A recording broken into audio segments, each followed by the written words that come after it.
Okay, so this next story from the LA Times has me quite upset. So first, to understand the impact of the story, we have to know what DDT is. So do you know what DDT is? It's dichloryl diphenyl trichloroethane. You got it. Yeah. It's an almost indestructible compound that the U.S. developed during World War II and used as a wonder pesticide on everything during the 40s through the 1960s. Now, here you can see it being sprayed on people on Long Island in 1945 to eliminate mosquitoes. And here it's being sprayed on sheep in Oregon in 1948.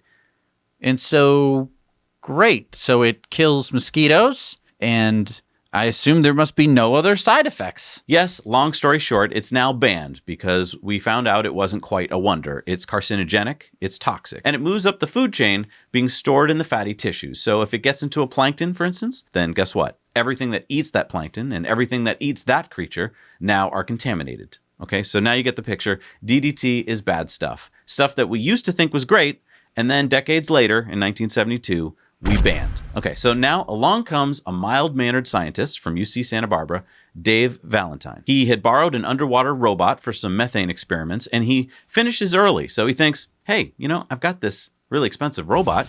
I should use it for some other things, right?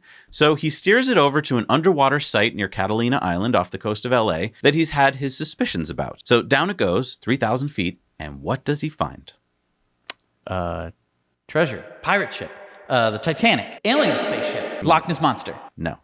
Valentine had read about this DDT manufacturer, Montrose, that had made DDT in LA from 1947 to 1982, but the EPA could never find where they disposed of all the waste. Oh, no. Well, I'll cut to the chase. Here it is, folks. Right off the coast of LA, between 1947 and 1961, this company called California Salvage docked at the port of Los Angeles. It loaded up with Montrose's DDT waste and hauled everything out to sea. Workers were then instructed to dump in a designated spot dubbed Dump Site number 1 that was 10 nautical miles northwest of Catalina. Here's a quote from Alan Chartrand, who worked for California's cleanup. We found actual photos of the workers at 2 in the morning not only dumping barrels off the barges in the middle of the Santa Monica Basin, but before they would dump the barrels, they would take a big axe or hatchet to them and cut them open on purpose so they would sink. So yes, what Dr. Valentine found were 767 tons of DDT. That's 500,000 barrels on the bottom of the ocean, just 10 miles off the coast of LA.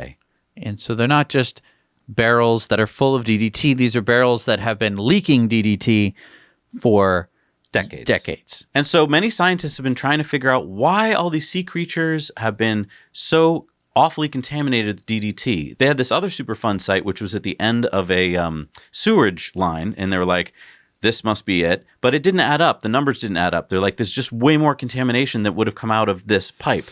And so this explains it, that for decades, companies were allowed to just dump it at sea. And I don't even know what to do with this information in my brain, because the EPA doesn't know what to do. I don't know what to do.